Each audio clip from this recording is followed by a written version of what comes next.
Hello and welcome to New Jersey Politics with Laura Jones. I am Laura Jones and we are so glad to have you here.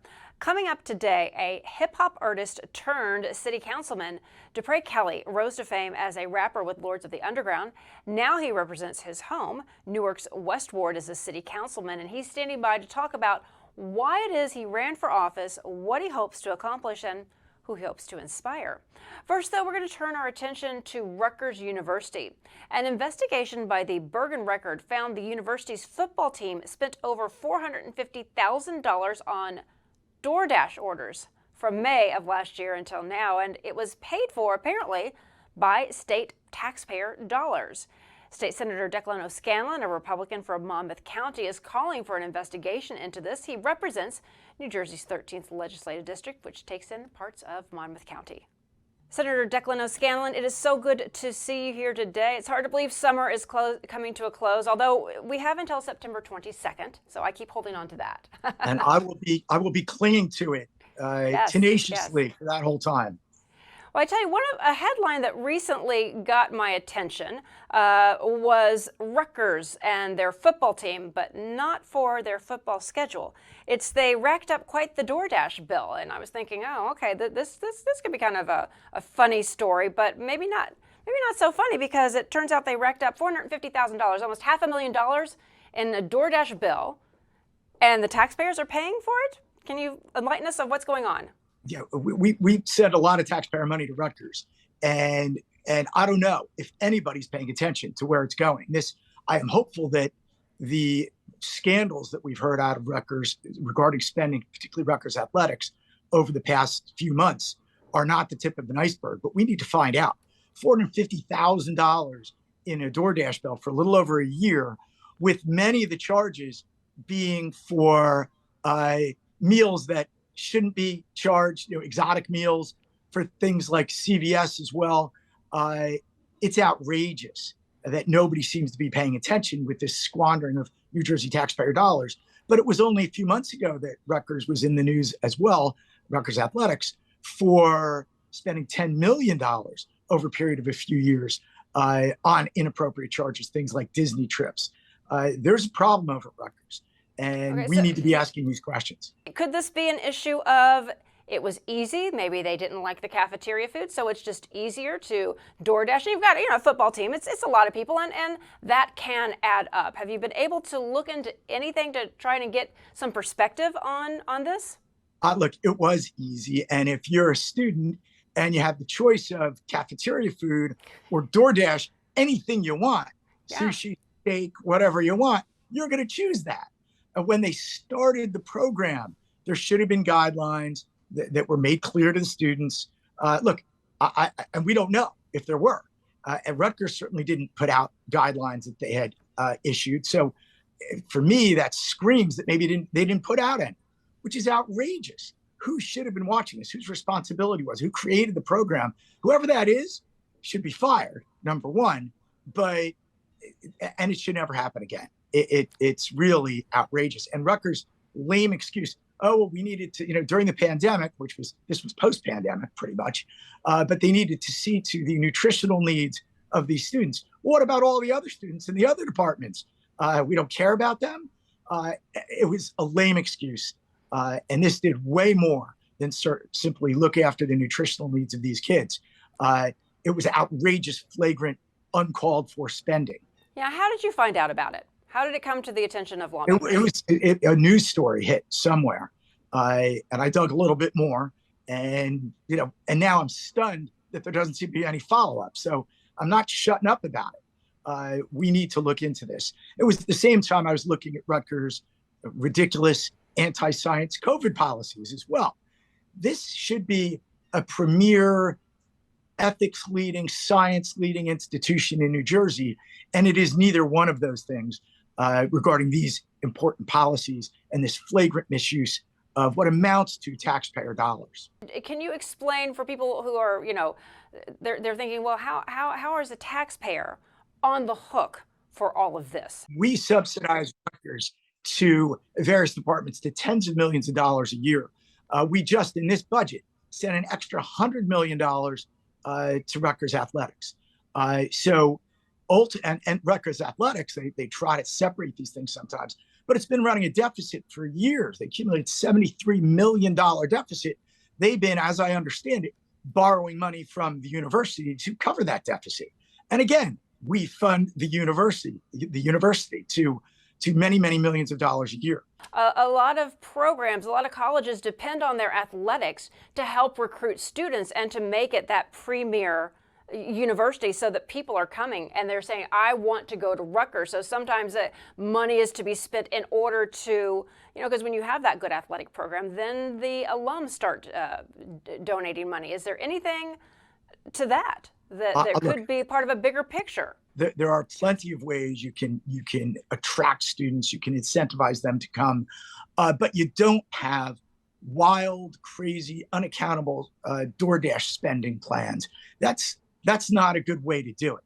And if you're going to do that, be transparent about it. And then the taxpayers and the state legislature, we do the budget, and the governor's office can make a decision whether we think that's appropriate.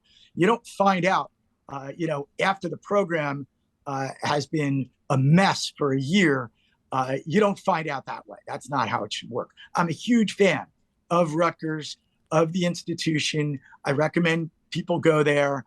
And Rutgers athletics, a huge fan. But here, the problem isn't the athletic program itself and the students in it. The problem is the administrators and people not paying attention to this spending and this type of spending, which shouldn't be going things like Disney trips, shouldn't be going to massive DoorDash bills. It should be targeted to attract students and to provide the best education and the best educational experience that we can provide to students that we attract to the institution. What are you going to do, or what would you like to do about it? Hearings, like what can be done? There should be a legislative investigation. I'm going to keep screaming about that. Do I think it will happen? We don't tend to hold entities like this accountable. And that's a shame, but I'll call attention to that as well. Look, I have been loud and pushing back on a whole host of policies during the course of my tenure, and we make headway sometimes. Well, a couple more things going on in Trenton. People are, again, coming back from their summer vacation, summer breaks. What are some of the other issues that you are going to be getting to work on, or that you would like to see addressed once everybody's back in session? We still have more than $1 billion of federal recovery plan money that we have to spend, hopefully more wisely than the billions we've already spent. We left out a few things in this budget that really should have been funded while we were funding a batch of pet projects that we need to make up for in some of these decisions. So we're going to be working hard on that. We've got a few other that we just had a new policy implemented, a new COVID policy implemented that will force hotels to sanitize every room and change the sheets in every room every day, which is insane. We're going to push back hard on that. So we got a number of irons in the fire. Yeah. So just following up on that, what's the concern about that? Do the hotels not have money? I would think that cleaning a hotel room would be a positive thing. I don't know about you, but I don't get my hotel room cleaned every day. And if you're talking about COVID policy, the last thing you want to do is force more people to interact in a confined space like a hotel room. So it's antithetical to the science, number one. Number two, finding the staff to do this. They would know how many rooms they have to clean every day. Many that are occupied by the same people for several days don't need any service. This will micromanage that. Trenton shouldn't be doing that. There is no hotel that changes every sheet and pillowcase in every room every day. They just don't do that. It's a complete waste. It's an environmental disaster. It's a complete waste of time. And again, forcing more interaction between workers and residents will only exacerbate exposure to more people. It's really stupid. It's interesting how things change. As there was, like you mentioned, pre-COVID, it was, please reuse your towels because we're trying to be friendly to the environment, and now that has changed. So the rules do change quite often. And sure. and there's absolutely no reason to dictate these things. There's no you're not catching COVID because you're sleeping on the same sheets you slept on the night before. It's just patently ridiculous. And again, an outrageous micromanagement overreach on behalf of Trenton. So those and many other things, the fiscal conservative things that we've been pushing, the budget committee is right back on some of those same themes. We need to claw back the taxes that New York continues to take from New Jersey residents no longer working in New York. That's going to be a big initiative, and it's worth hundreds of millions of dollars to the state and to state taxpayers. So there's a lot of things we're going to be working on. It'll be a good, productive session, I think. You got a busy fall ahead, and we thank you for coming on to give us a little preview, and certainly keep us posted on the DoorDash bill. Will do. I'd like to see an itemized report of that. That would be interesting, just to see what are they ordering. The list of things would make your skin crawl. It just blatant, expensive sushi, flowers. I think in one instance, so that wasn't DoorDash. That wasn't a nutritional need unless you're really vegetarian. They're not eating the flowers. So yes, it would make a taxpayer mad when you look at the list. All right. Well, Senator, thank you so much for taking the time to talk to us. It's good seeing you. Appreciate it. Same here.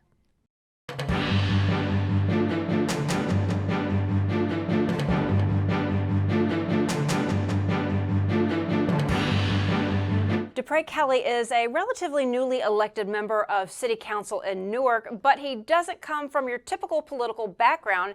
He is a rapper and this country's first major hip-hop artist elected to public office. DePray Do-It-All Kelly, welcome. It's good to see you. Good day. How you doing today? I'm so good. I'm so good. It's so good to see you here. So tell me a little bit about, you are the only hip-hop artist in this country elected to office. How did you get into politics? I've been dibbling and dabbling around politics for a long time. I just didn't know what I was doing or what I was involved in. And why I say that, because when I was just in high school, a former manager of mine, he was a legislative aide to a councilman at the time named Ralph Grant Sr. in our city. And he would take me around to all of the events. They were some of the people that I campaigned with early on, going door to door, meeting the people. And when I became famous with the hip hop scene, he would tell me, you have to come back to your city. You have to do these things for your city. So I was already acclimated into doing things for the community, to advocating for certain issues in the community. And when I became a hip hop artist, it kind of gave me that drive to use my platform, to utilize my platform, to do it in a bigger way. So I've been dealing with politics and community and, community engagement for a real long time. It's just on June 14th, we won a runoff election elected by the people of the West Ward of Newark, New Jersey, and they officially gave me the title for the work that I've already been doing. So for people who may not be familiar, now you have a platinum album. It's just out of the film, but I think we're going to get some video of it and show it. What did you get your platinum album? What songs? So the platinum album, my first platinum album, came from my first album called Here Come the Lords. Called Here Come the Lords. Mm-hmm. And the reason why I put it in City Hall, because it was the first big accomplishment for myself and my group, Mr. Funky and DJ Lord Jazz, Lords of the Underground. And I wanted to bring that to City Hall, since we are the first since I am the first platinum selling hip hop artist to ever win an elected official seat in the United States of America. I wanted to bring that into City Hall with me, just as a symbol that you can really do anything that you want. You can put your mind to it. As long as you do the work, you can make it, dreams come true. You can accomplish it. So tell us a little bit about your journey, what kind of obstacles you had to overcome, and why you want other people in your community to see, hey, look, not only can I get this platinum album that's right above my head here, I can serve my community. I can do it all.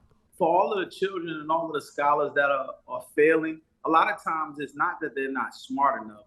Sometimes, depending on the circumstances and the situations of the community that you live in, you have to meet those scholars where they are. You have to meet those students where they are.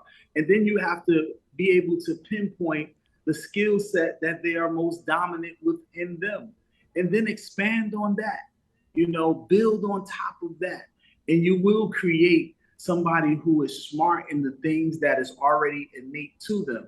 And of course, we have to learn reading, writing, and mathematics and things of that nature. Those are the basic things. But if you can teach them those things and use transferable skill sets of things that they already do well, then I think you will create a successful person. And a successful person, that's relevant, right? It depends on, it can be you just waking up, during the day and being able to be alive. That's the success. If you hurt your leg, just being able to get out of bed and walk down the street is a success. So success is not always a monetary thing. Success is, learning something, doing something, practicing it, putting in the work, and achieving it and accomplishing it. And I think if we change that mindset, that success is just big house, big car, and monetary, and those things are successful to certain people, but they're not just determining success when it comes to educating our individuals in the community. And that's the standpoint that I look at how I serve the people. I meet them where they are. I serve the public by transferring the skill sets and inspiring the things that they already have in them. And that's what inspiration is, right? It's being in spirit with people. Well, because certain academics just aren't going to come natural to so many students, but they do have those other gifts. And when they are able to make connections, being able to rap. Some people might say, "Well, how are you going to make it? It's so rare. You're a one-off. So few people make it." But I don't think that that's necessarily it. It's being able to rap, and that you learn to work with other people, with producers, with musicians, with agents, all kinds. I mean, those are you've got to have a lot going on, and it may not always show in the classroom. Right, and I think also too that it's not just about being a rapper. The hip hop culture is just that. It's a culture. It's a way of life, and it's been the pop culture for arguably over 30 years now. And just in my 50 years of living, as I've witnessed the pop culture always moves society forward. So, you don't just have to be a rapper. You can be a manager that takes business skills. You can be a producer that takes engineering skills. You can be so many different things. You can be a cameraman. You can be behind the scenes. You can be a scheduler. You can be so many different things that make up the whole. And I think that's what people forget, that there's other components that makes the actual engine move. And, to all of the rappers out there, I'm a rapper I'm what hip hop looks like growing up. I am one guy who actually went to college. So in no way would I ever tell anybody not to pursue a higher education. I just think you need to pursue it in a way which benefits you for the long run, instead of spending money, figuring it out, and then have to come back and circle back around later and say, this is what I really want to do. Figure out what you love, what you're passionate about, and then pour into that and educate yourself with that. And I think that success, it will be right there waiting for you as long as you put in the work. And you had a lot of support from your mother, who really supported. You were saying off camera before you came on, not necessarily a big fan of rap and hip hop, but she supported you. Yes. And can you talk a little bit about, now that you are a city councilman, what is it that you look to do? There might be people who you represent who don't have parents who are engaged, who are supporting them, who don't have teachers who may believe in them. What is it that you're looking to do as a member of Newark City Council? I want to empower the residents. Like right now, we have already proposed legislation to build area boards in my district, in the West Ward of Newark, New Jersey. And it's a pilot, right? And what we want to do is give the residents power and empower them through local boards, like community block organizations, block associations, and give them an opportunity to oversee and look at economic housing development that's happening in the area. Let's just give an example. So if you live on Block A and they want to build, I don't know, a liquor store on your block, but you already have one down the street, you might not want that. They want to build a gas station in your area, but there's already 3 on the main avenue. So you have some say-so and some power in what goes in your community. And the reason why that we're creating it as legislation, because we don't just want the mayor or the council to be able to have a say, because maybe they won't be elected next time. We want this to stay there for the people, so it gives them power in their community and it empowers the residents. You know, when you own anything or you feel like you're a part of anything, you treat it differently, right? And I used to just always say, you know, when you love your city, you can change it. So, you know, do some things with love, and when you're involved in it, you grow a certain fondness toward it. And not just emotional, but you grow a certain, feel like you're a part of it. How's the community responding? Are people still wanting to come up to you and recognizing you from your hip hop days, wanting to get pictures with you? Or, you know, what's it been like making that transition too? I mean, it's been a whirlwind. You know, it's been good. It's been cool. It's been fine. It's been frustrating. It's been, you know, stressful days at times. You know, I'm a human being. So, you know, my patience has grown so much. I look at it as in the hip hop culture, right? We've sold millions of records, but there's also millions of people who did not buy those records. And it's the same thing in the political world. We won this vote. We won, and we were elected by the people of the West Ward of Newark, New Jersey. And there are some people who did not vote. But even for those people who did not vote, I am still their councilman. I still have to unite them. I still have to speak to them. I still have to get together them to figure out what is best for the community. And we still have to do it together, whether they voted for me or not. So it's been a carnival ride almost. You know, there's ups and downs, there's loops, there's spins. But we're, for the most part, overall, we have been sticking to our mission, our plan, our message. And I believe when you stick to the things that you ran on, then the people who have voted for you, you will satisfy them.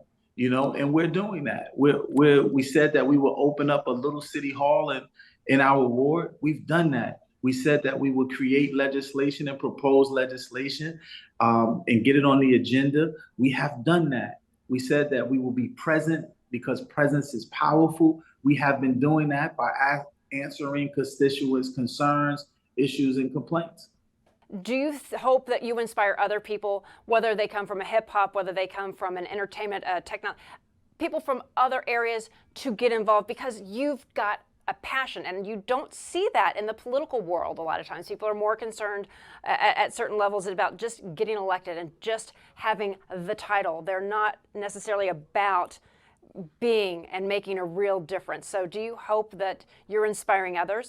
Yes, I think that the hip hop culture has gotten such a bad rap because of some of its music, you know, some of its situations that happened in the culture with some of our great leaders in hip hop getting murdered and dying. I want people to see that there's bad things in everything, but there's also an other side to it. There's good things too.